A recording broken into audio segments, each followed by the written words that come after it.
Hello and welcome to Catch More Media. In tonight's show we have something a little bit different for you as we travel north to Wishaw, Scotland, where we're joined by Daiwa's marketing manager Stephen McAveney, who gives us a tour of their state-of-the-art factory, as well as a fascinating insight into how poles are actually made. On top of this, we get a sneak preview of Daiwa's new Tournament Pro XLS, which is set to hit the shops very soon. Because I've been lucky enough to have been shown the Daiwa factory before, I decided to let my trusty cameraman Jordan Holloway have a stint in front of the camera, and he proves to be quite the presenter. Good morning, Stephen. Welcome, Jordan. I've used a lot of fishing tackle over the last few years. Right. Last week it was my England trial, Right done. and I used Tom's G50. Right. It's best pole ever used, and we're here to see some more poles on that today. Right, well, we're going to give you a tour of the factory. We're going to give you a full insight to how we make stuff here. But particularly we're going to follow the Tournament Pro X XLS round. Yeah. First batch going through, and you'll see everything from start to finish. Yeah. And the pole particularly, it's got a significant number of patterns and materials involved. So we'll show you all that in detail. Take it, it's a lengthy process then. Yes. With poles, although there's no handles and guides on them, there's a lot of decorating, a lot of individual parts, and we'll even stop for some lunch in our famous canteen. Brilliant. Let's get going. Alright mate, let's get started. Hey Jordan, this is where it all begins. This is our cutting room where we actually cut the individual patterns for all the things that we make here, poles and rods. Yeah. Well, how many parts would go into a pole like an Air XLS? Well, in the one you're going to see today, which is the Pro X XLS, there's actually from the 1 to 11 sections, there's 83 different individual parts. There's a lot more than I was expecting that. Yeah. Actually 19 different types of carbon as well. What I thought it would be, I thought it would be one cut for one part of a pole. So there's a significant number of hidden elements in every pole section. Yeah. The joint reinforcements, the materials that go along the way and around the way. Yeah. The bits that keep it stiff and the bits that keep it round. How many parts is cut for like a rod? Right, well in a rod you're only talking about 3 sections compared to a pole that's got 11, and you don't have the multiple layers of fibre involved, so you'd maybe talking about no more than 15. So it's quite different. But we'll give you a tour of all the carbons that we're using here as well. We use up to about 50 different types of material in all of the production process. So there's a lot of secrets that you'll see today, but some which won't make it to camera. Right. You've probably heard the term pre-preg used a lot when people are describing carbon fibre. That basically means the carbon sheet is pre-impregnated with heat-reactive resins, and the technology behind resins are what is often the most sophisticated part, and we're always trying to achieve lower volumes of resin throughout the production of a pole, because that's the stuff that gives weight. We've got a benefit globally at Daiwa of having access to materials that are not openly available in fishing rod manufacture, and here in the UK we're starting to use materials that have never been used outside Japan before. Brilliant.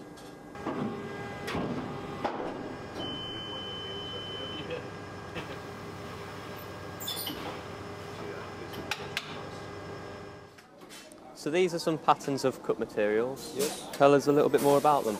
Well, these bits that we're holding, Jordan, are actually reinforcements. You can see that we've got a couple of shapes. We've got some right angle corner shapes. Some different shapes. Some with diagonal shapes. Yeah. And these are actually all integral to the reinforcement of the joints. Yeah.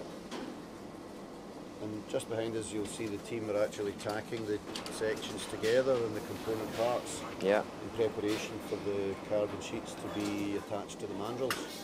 So I'm starting to see all these hidden patterns. What happens with them next? Well, we've actually tacked them together into single component elements, and they're actually being applied to the mandrels. These are the formers that give us the shape of the pole sections. Yeah. And what you've got is 0 and 90 degree and bias carbon patterns all composed together, and they've been applied to the centre line of the mandrel, and then they are rolled into place on the rolling tables.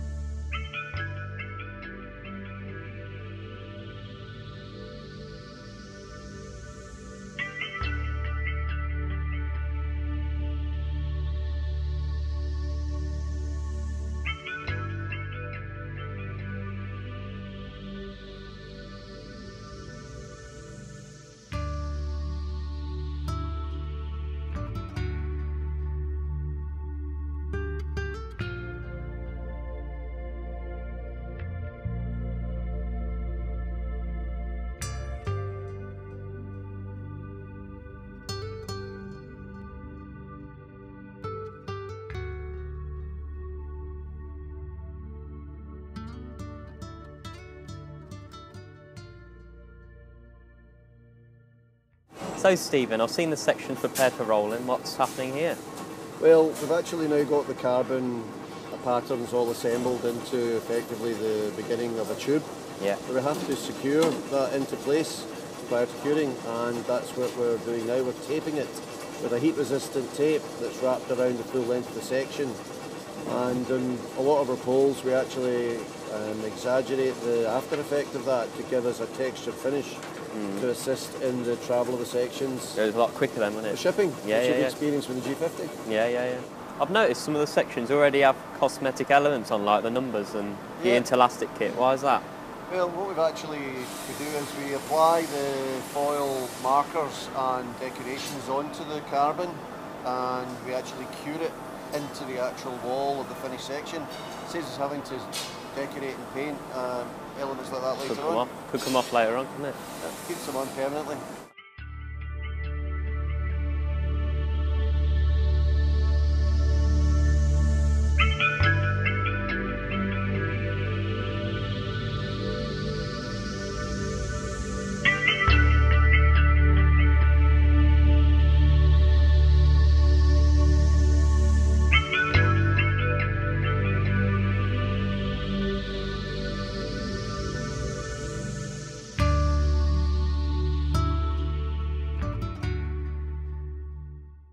So we've just seen the sections going into the oven. What's happening here? Well, this is curing. This is where we expose the assembled sections on the mandrels to 140 degrees centigrade. Yeah, that's hot, that. Yep, and they're in there for 2 hours. Yeah. And in that process, the resins, the pre-preg resins, break down into a fluid state and merge all the layers of carbon sheets and patterns together into a single wall. So the sections have been in the oven for 2 hours now. What's the next process? Well, now that they've cured into a section, we have to remove the mandrel once they've cooled, of course, and then the tape has to be removed. Some of the sections just require trimming and a chamfer applied to them, and then they're ready. Or the bigger sections, the butt sections, have to be smooth sanded in preparation for the spray painting and screen printing that takes place. Well, the sections are now cured, but they have to be cut, they have to be sanded, they have to be ground. Some of the joints have to be smooth. The sections are always made over length, so they have to be trimmed.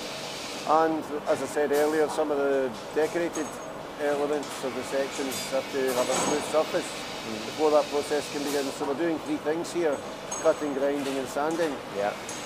You probably noticed as well we're using a lot of water in the process. Yeah. And the occurrence of which there's a lot of carbon pigment. All of that is retained on site. We filter all the water, recycle it and dispose of all that residual waste, but not through landfill but through controlled means. So Stephen, we're clearly in the decoration section by what we're wearing here. Yep, we've got your shoe covers and a clean Yeah. Yeah, we're controlling the environmentals in here because of the air quality and the air temperature, and we don't want any particles getting into the paint. Yeah. So we've moved ahead a few steps here. We're actually looking at the Aerity XLS sections, and as I was explaining, there was some handprints being applied. Where we have a smaller section of colour that has to be screen printed, we don't use the rolling screen print machine, we use a handprint. And these poles have actually had their top coat applied to them and they're now dried, so I think that they're probably ready for use. Well, for use, yes, pretty soon for use, but ready for packing up. So Jordan, here we are, the Tournament Pro X XLS in its finished form. Looks fantastic, doesn't it? Brilliant. I've seen older tournaments, but I haven't seen one with an XLS. What's the difference? We've actually had a few XLS editions in the last 2 years. XLS stands for extra long section. Yeah. And the butt, which is the 11th, the 10th and the 9th, are individually 10 centimetres longer. Yeah. Which contributes to the pole in a variety of ways, but the pole's also cut at the front end to a 2mm internal diameter for say a 6. But the basic benefit is that it's fuller lengths. The pole is more responsive, feels better, and you'll see when you assemble it that the whole action at the back end is improved. Well, Stephen, this pole,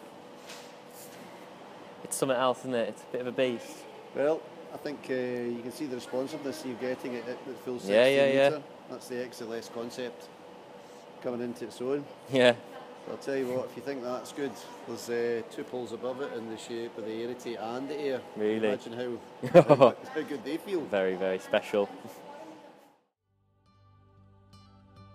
Both Jordan and I left Daiwa really impressed, not only with the outstanding quality of the products, but also the infectious enthusiasm and passion of the staff. Next week we're back in the Midlands as we join England international Matt Derry for a roach fishing masterclass at Makins Fishery near Coventry. Until then folks, tight lines.